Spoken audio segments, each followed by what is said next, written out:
মানুষ অসুস্থ কেন হন? শারীরিক দুর্বলতার কারণে?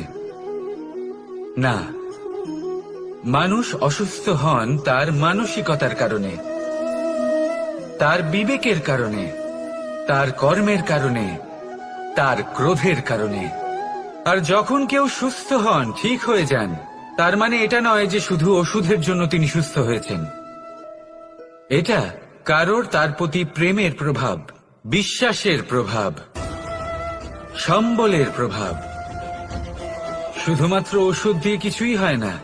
যদি মনে প্রেম থাকে, বিবেক থাকে, বিশ্বাস থাকে, সম্বল থাকে, তবেই সেই ওষুধ কাজ করতে পারে। তাই মনে রাখবেন, এই জীবন হলো অত্যন্ত ছোট। মনে প্রেম ভাব রাখুন, মিত্রতা করুন, শত্রুতা নয়। ভালোবাসুন, বিদ্বেষ নয়। আর এই ভালোবাসার সাথেই বলুন রাধা রাধা। মানুষ নিজের জীবনে ঈশ্বরকে খুব মান্য করে, ওনার জন্য কি না করে। ভিন্ন ভিন্ন নামে তাকে স্মরণ করে, তাকে পুজো করে, তার আরাধনা করে। সে জানে যে ঈশ্বর তাকে শক্তি অবশ্যই দেবেন, তাকে সাহায্য অবশ্যই করবেন। কিন্তু যখন প্রশ্ন আসে গুরু এবং ঈশ্বরের, তখন গুরুর মান কখনো কম হওয়া উচিত নয়। কারণ সত্যি বলতে কি, গুরুই হলেন সেই সিঁড়ি যা বেয়ে আপনি ঈশ্বরের কাছে পৌঁছানোর পথ খুঁজে পাবেন। সেই পথ আপনি গুরুর থেকেই পাবেন। গুরু না থাকলে আপনি কখনো ঈশ্বর লাভ করতেই পারবেন না। আর জীবনে অনেক সময় লক্ষ্যের থেকেও অনেক বেশি গুরুত্বপূর্ণ হলো পথ। তাই এই পথের সম্মান করতে শিখুন, অর্থাৎ গুরুকে সম্মান করতে শিখুন। কারণ গুরুই হলেন পরমেশ্বর। তাহলে আসুন আর আমার সাথে ভালোবেসে বলুন রাধা রাধা। জীবনে এমন কিছু কাজ রয়েছে যা আপনাকে একাই করতে হয়, আর এমন কিছু কাজ রয়েছে যা আপনাকে একসাথে মিলে করতে হয়, একজোট হয়ে, সঙ্গবদ্ধ হয়ে। এবার সঙ্গবদ্ধ বলতে কি বোঝাতে চাইছি? আমি তাদের কথা বলছি না যারা বাস্তবিকভাবে একে অপরের সাথে কাজ করেন। আমি তাদের কথা বলছি যারা একে অপরের থেকে দূরে থেকেও একে অপরকে বিশ্বাস করেন। আমি আগেও বলেছিলাম, সমস্ত বিশ্বের আশা বিশ্বাসেই বসবাস করে, তাই না? তাই যেখানে সমস্ত বিশ্ব আছে, সমস্ত সংসার আছে, সেইখানেই বিশ্বাস রয়েছে। তাই আপনার আশেপাশে এমন দল সঙ্গবদ্ধ করুন যাদের আপনার উপর বিশ্বাস আছে আর যাদেরকে আপনি বিশ্বাস করতে পারেন। তাহলে আসুন আর আমার সাথে ভালোবেসে বলুন রাধা রাধা। মানুষ এক অত্যন্ত বিচিত্র প্রাণী। পরিকল্পনা করে, ষড়যন্ত্র করে, প্রচেষ্টা করে, কাউকে পরাজিত করার চেষ্টাও করে। সাপকে একটা দড়ি মনে করে হাতে চেপে ধরার চেষ্টা করে, কিন্তু একটা কথা বুঝতেই পারে না, সময়ের এই সাপ, এটা হাতে চেপে ধরাই যায় না। আর আপনি যা করবেন তা আবার ফিরে আসবে আপনারই সামনে। দেখুন, এতে কিছুই যায় আসে না যে আপনি কুম্ভকারের পুত্র নাকি কৃষ্ণের পুত্র। যদি আপনি অনুচিত কর্ম করেন তাহলে আপনার সাথেও অনুচিতই হবে। অশুভ কর্ম করলে আপনার সাথেও অশুভই হবে। কুরু বংশ অত্যন্ত মহান বংশ ছিল। এই কুরু বংশ কি হলো তার সাথে? একটা গোটা বংশ বয়ে গেল, কারণ ওনাদের উদ্দেশ্য অশুভ ছিল। অন্যদিকে 5 জন বনবাসী পাণ্ডব মহাভারত বিজয়ী হলেন, কারণ তাদের উদ্দেশ্য শুভ ছিল। তাই মনে রাখবেন, শুভ অগ্নি প্রজ্বলিত করবেন, শুভ তাপ সঞ্চার হবে। অশুভ অগ্নি প্রজ্বলিত করবেন, নরকেই জ্বলতে হবে। তাহলে আসুন আর আমার সাথে ভালোবেসে বলুন রাধা রাধা। আমরা যে মানুষকে চাই, যাকে আমরা ভালোবাসি, তাকে একটা উপহার অবশ্যই দিতে চাই। এমন এক উপহার যা ওনার ভালো লাগবে, যা শ্রেষ্ঠ হবে, অতি প্রিয় হবে, বহুমূল্য হবে, বা বলতে পারেন মূল্যবান হবে। তাই আমরা কি করি? আমরা বাজারে যাই, তার জন্য স্বর্ণ, আভূষণ, হিরে, মুক্ত এইসব নিয়ে আসি। কিন্তু এটাই কি সর্বশ্রেষ্ঠ উপহার? কখনোই নয়।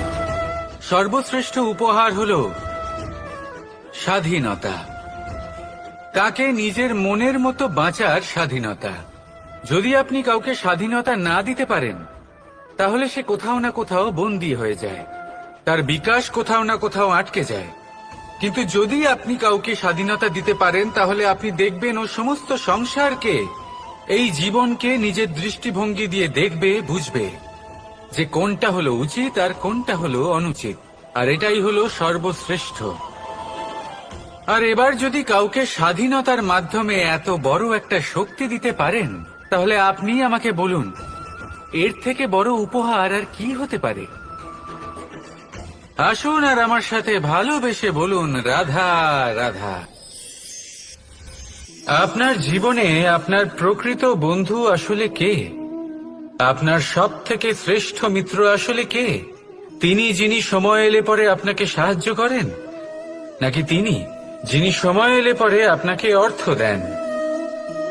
দেখুন, আমরা হলাম মানুষ, আমাদের জীবনে লেনদেন চলতেই থাকে, এটা আমাদের জীবনের অভিন্ন অংশ। কিন্তু অনেক সময় এমন হয় যে আমরা তাকেই নিজের প্রকৃত বন্ধু বলে মনে করি, যিনি আমাদের একটা বহুমূল্য উপহার দেন, ঠিক কিনা? এবার আপনার জীবনে সেই বহুমূল্য উপহার কোনটা, ওই অমূল্য মিত্র আসলে কে, সেই সিদ্ধান্ত হলো আপনার। কিন্তু যদি আপনি আমাকে জিজ্ঞেস করেন, তাহলে আমার মতে স্বর্ণ, হিরে, মুক্ত, ধন এগুলো বহুমূল্য নয়। বহুমূল্য হলো সঙ্গ, যখন আপনি একা হয়ে যাবেন, সময়, যখন আপনার তাকে প্রয়োজন হবে, সমর্পণ, যখন আপনার বিশ্বাসের প্রয়োজন পড়বে।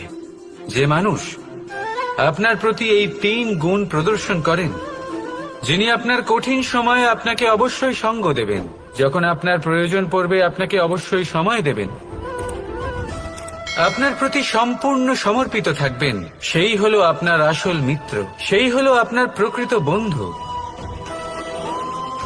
কারণ সত্যি বললে, বন্ধুত্বের অর্থই হলো নিজেকে সম্পূর্ণরূপে কারোর কাছে সমর্পণ করে দেওয়া। তাই আপনার সেই বন্ধুর জন্য নিজের প্রাণ উজাড় করে দিন, আর ভালোবেসে বলুন, রাধা রাধা। পিতা আর পুত্রের সম্পর্ক অত্যন্ত মধুর হয়ে থাকে। পিতা স্বপ্ন দেখেন, তাকে পূর্ণ করার সকল সম্ভাব্য চেষ্টা করেন, কিন্তু তাও অনেক সময় ওনার স্বপ্ন অপূর্ণ থেকে যায়। তখন পিতা ভাবেন, যে স্বপ্ন উনি পূর্ণ করতে পারেননি, ওনার সন্তান তা অবশ্যই পূরণ করবে। যে স্থানে উনি কখনো পৌঁছতে পারেননি, সেই স্থানে ওনার পুত্র অবশ্যই পৌঁছবে। পিতা নিজের সন্তানের ভবিষ্যৎ নিয়ে সেই স্বপ্ন দেখেন, আর যখন সেই সন্তান সামনে এগোতে থাকে, তখন তার দুঃখ হয় না, বরং গর্ব হয়। ওনার ভালো লাগে এটা দেখে যে ওনার সন্তান অনেক উন্নতি করছে। কিন্তু যখন সন্তান নিজের অভিভাবকের শক্তি দেখে, তার যশ দেখে হিংসা করতে থাকে, সমস্যা সেইখানেই শুরু হয়।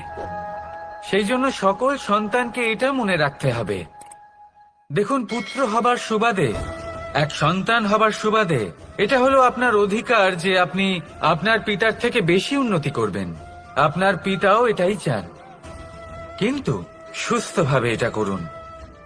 একটা রেখা টেনে নিন, যাতে আপনি তাতে এগোতে পারেন, আর আপনার পিতার তাতে গর্ববোধ হয়, আর সেই বিষয়ে দুঃখ না হয় যে আমার সন্তান আমাকেই ছোট করার চেষ্টা করছে। ইতিহাস সাক্ষী রয়েছে, যে মানুষ অন্য কাউকে ছোট করার চেষ্টা করেছেন, সেই মানুষই ছোট হয়ে গেছেন। আর আমার মনে হয় না আপনি এটা চান, কারণ কোনো একদিন আপনিও কারোর পিতা হবেন। আসুন আমার সাথে ভালোবেসে বলুন, রাধা রাধা। মানুষ তার জীবনে 2 ধরনের পরিস্থিতিকে খুব ভয় পায়। 1, কোনো কারণবশত কারোর সামনে নত হওয়া।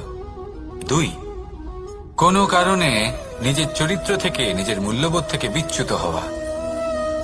এবার কেন হয় এরকম যে কথায় কথায় কারোর সামনে নত হতে হয়? কেন বারংবার নিজের চরিত্র থেকে চ্যুত হতে হয়? এরকম কেন হয়? এটা তখনই হয় যখন আমাদের শিক্ষা এবং মূল্যবোধের অভাব থাকে। যদি মানুষের মধ্যে প্রকৃত শিক্ষা থাকে তাহলে এই সংসারে কোনো সময় এবং কারোর সামনেই নত হওয়ার কোনো প্রয়োজন নেই। যদি মানুষের মধ্যে মূল্যবোধ থাকে তাহলে তাকে নিজের মূল্যবোধ বা চরিত্র থেকে বিচ্যুত হতে হয় না, তা সে যাই হয়ে যাক না কেন। কোনো বালককে যদি জন্ম থেকেই সুশিক্ষার অধিকারী করা হয়, শিক্ষিত করা হয়, মূল্যবোধের অধিকারী করা হয়, তবে সে এই সংসারে এমন কর্ম করবে যাতে সে নিজেকে, নিজের পরিবারকে, সমগ্র সমাজকে গর্বিত করতে পারে। শিক্ষা লাভ করুন, মূল্যবোধ লাভ করুন এবং আমার সাথে ভালোবেসে বলুন, রাধা রাধা। এই সংসারে কোনো বস্তু হোক বা ব্যক্তি হোক, তার একার গুরুত্ব কিন্তু খুব বেশি নয়। একটা উদাহরণ হিসেবে বৃষ্টির ফোঁটাকে ভেবে দেখুন। যদি একটি বৃষ্টির ফোঁটা হয় তাহলে তার খুব বেশি গুরুত্ব থাকে না, কিন্তু যখন সহস্র বৃষ্টির ফোঁটা মেঘের মধ্যে দিয়ে ঝরে পড়ে তখন সেটা বর্ষার রূপ ধারণ করে। সেই বর্ষা যা এই প্রকৃতিকে শান্ত করে। সেইভাবেই পাথরের ছোট টুকরো, তার খুব বেশি গুরুত্ব থাকে না, কিন্তু যখন অসংখ্য পাথরের টুকরো একত্রিত হয় তখন তা পর্বতের আকার ধারণ করে। সেইভাবেই কিছু মানুষ যখন একত্রিত হন তখন তৈরি হয় পরিবার, কিছু পরিবার যখন একত্রিত হয় তখন তৈরি হয় সমাজ, যখন অনেক সংখ্যক সমাজ একত্রিত হয় তখন তৈরি হয় রাজ্য। এবার এই রাজ্যের সব থেকে গুরুত্বপূর্ণ ব্যক্তি হতে পারেন রাজা, কিন্তু তাও সেই রাজা একা কিছু করতে পারেন না। যুদ্ধ লড়ার সময় তারও নিজের সৈন্যদলকে প্রয়োজন পড়ে। কিন্তু এই সংসারে এমন একজন ব্যক্তি আছেন যিনি একাই সব কাজ করতে থাকেন, এবং সেই ব্যক্তি হলেন মা। আমাদের জীবনে একজন পিতার ভূমিকা কিন্তু নিঃসন্দেহে অমূল্য, কিন্তু আমাদের সকলের জীবনে যে ভূমিকা একজন মায়ের তা অন্য কারোর থাকে না। একজন মা একাই সন্তানকে বড় করতে পারেন, সংস্কারী করে তুলতে পারেন, তার জন্য পরিশ্রম করেন। আর এত কিছু কাজ করার পরেও তার কাজের জন্য তিনি প্রশংসা অবশ্য পান না। উল্টে যদি সেই সন্তান অনুচিত পথে চালিত হয়, অনুচিত কর্ম করে, তখন সেই মাকেই অপবাদের পাত্র হয়ে উঠতে হয়। আমাদের জীবনে মায়ের যোগদান কতটা সেটা বুঝুন। আপনাকে বড় করে তোলার জন্য উনি কতটা পরিশ্রম করেছেন সেটা বুঝুন। আজ থেকে, এখন থেকে, এই মুহূর্ত থেকে মাকে সম্মান করতে শিখুন।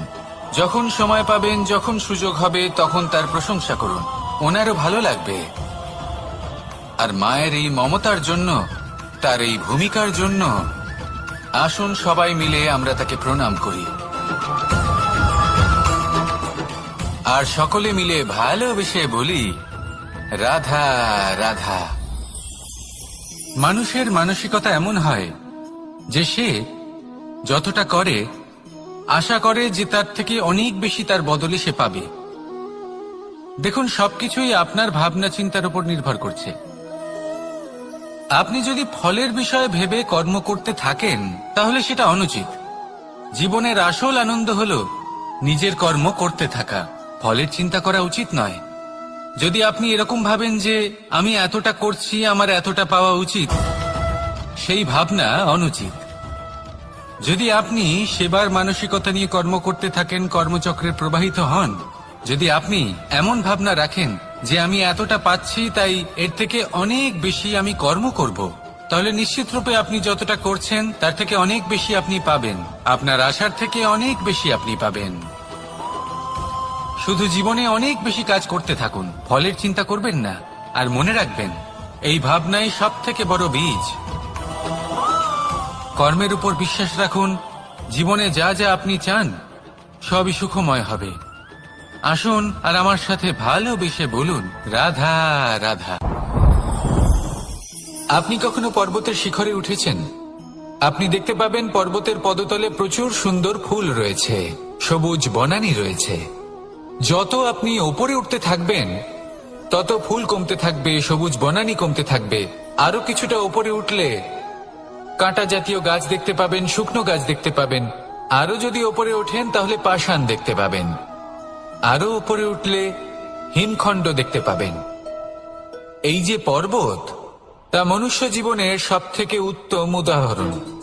মানুষ যখন সাফল্যের শিখরে পৌঁছতে চান, মহানুভবতার শিখরে পৌঁছতে চান, পথে যত আস্তে আস্তে উপরে উঠতে থাকেন, ততই ভৌতিক বস্তু তার থেকে বিচ্ছিন্ন হতে থাকে।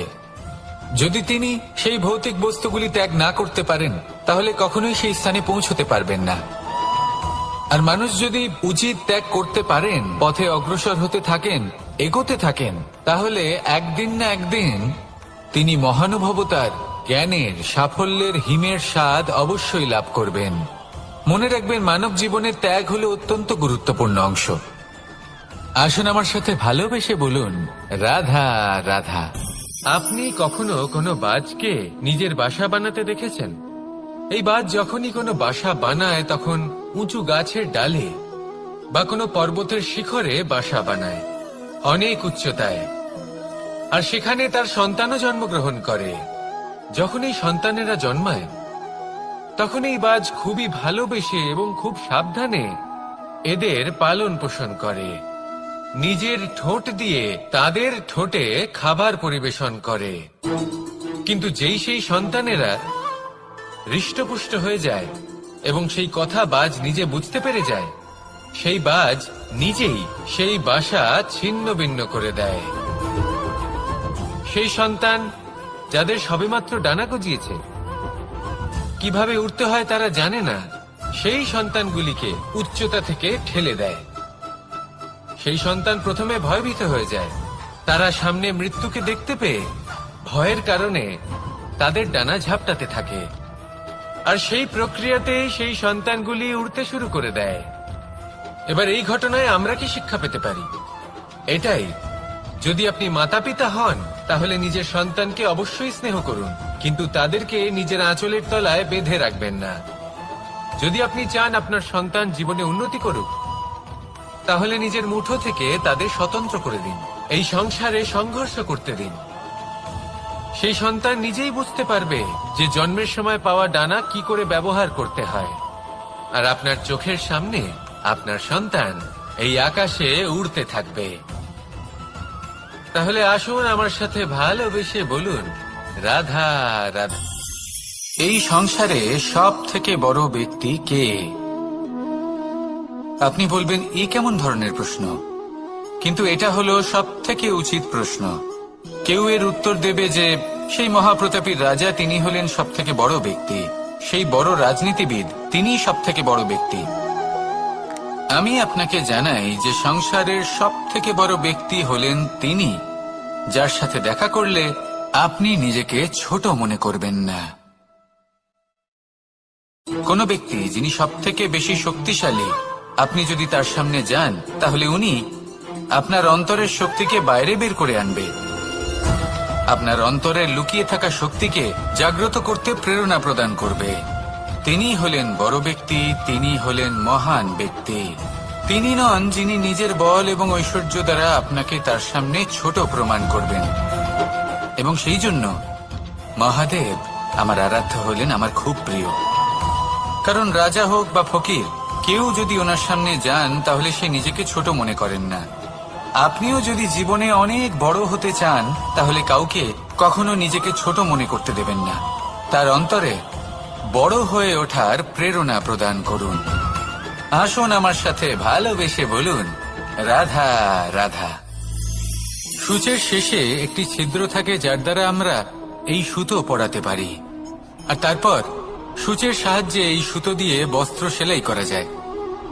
কিন্তু যদি সুতোটা সোজা করে ধরা না হয়, তাহলে সূচে কখনো এই সুতো পরানোই সম্ভব নয়।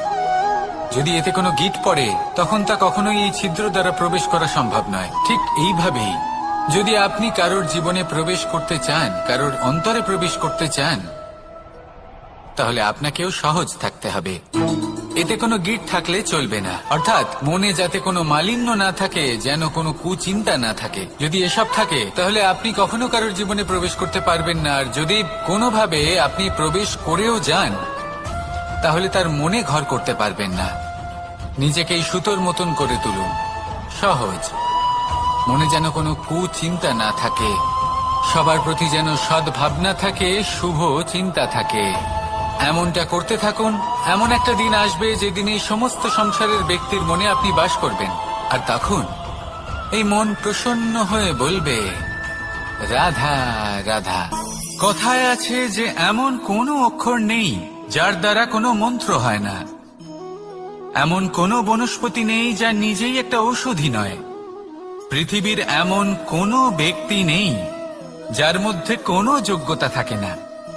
শুধু প্রয়োজন হলো যে ব্যক্তিকে আমরা খুঁজে চলেছি তাকে সঠিকভাবে চিনে নেওয়া। যদি তার যোগ্যতা, তার বিশেষত্ব আমরা বুঝতেই না পারি, তাহলে আর লাভ কি রইল? এই সংসারে এমন অনেক ব্যক্তি রয়েছেন যারা ছোট ছোট অসফলতার কারণে আপনাকে এটা বলে দেবে যে আপনি কোনো কাজের নন, আপনি হলেন মূর্খ, আপনি কিছুই করতে পারবেন না।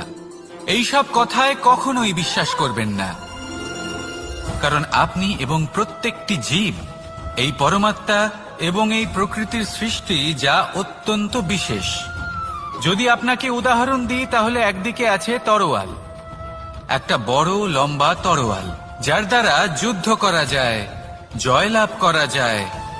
আর অন্যদিকে রয়েছে একটা ছোট্ট সূচ, কিন্তু যে কাজ একটা ছোট্ট সূচ করতে পারে তা একটা তরোয়াল দ্বারা সম্ভব নয়। এর অর্থ হলো এটাই যে প্রত্যেকটা রচনা অত্যন্ত অমূল্য এবং অত্যন্ত বিশেষ হয়। তাহলে বিশ্বাস রাখুন যে আপনি অত্যন্ত বিশেষ একজন, আর প্রেমের সাথে বলুন, রাধা রাধা।